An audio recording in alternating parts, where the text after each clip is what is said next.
Comic-Con Day 2, ladies and gentlemen. Let's have some fun. I've always loved comics, from the Sunday funnies to the over-the-top superhero extravaganzas that are most of the DC and Marvel titles. So you can imagine my excitement when I learned that Buffy was going to be continued in comic form, and that the Doctor was getting his own comics. Comics are becoming more and more mainstream, and it is acceptable to profess your love for them now, which is good because I've basically given them complete control of my entire life. But the popularity of superheroes and comic book characters means that it isn't just your average nerd attending Comic-Con these days. Everyone goes to Comic-Con. But because more and more people are embracing the nerd life these days, it means that you end up with panels at Comic-Con named things like How to Read Comics.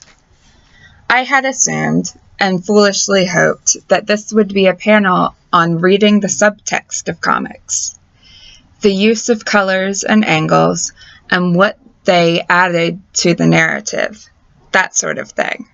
I was wrong. And I suppose it is a bit snobbish of me to look down my nose at these comic book noobs. After all, learning to read a comic can be a bit like learning to read a new dialect. You know the people around you are speaking English, but they are devilishly hard to understand.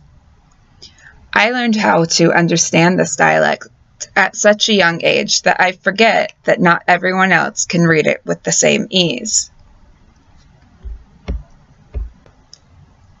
Trying to find an entry into an ongoing universe can be tricky. Where do you start? Should you jump right in with issue number 7? Or should you dig through back issues until you can find issues 1 through 6? And suppose they don't have issues 1 through 6. Do you then order issues 1 through 6? Do you find them online and pirate them? These are all questions that anyone attempting to broach their first comic book has to ask. And it turns some people off. I was reluctant to get into Game of Thrones for much the same reason. Trying to find an entry into the world of Westeros isn't easy when the story is told in so many different ways and has so many characters and storylines to follow. Do you start with the books, the show, the comics, or even the video game? There's so many, too many options to choose from. I attempted to absorb the show, the books, and the comics all at once, but it ended up feeling a bit like day 2 at Comic-Con, and I have lost Matthew. He's gone. He's just missing. I don't know what happened. Yeah. It's gonna be fun trying to explain that one to the aunt and uncle.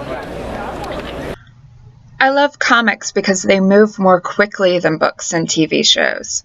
I want the story, and I want it now. There's no room in comics for large blocks of prose, and no need to drag out a storyline for an hour.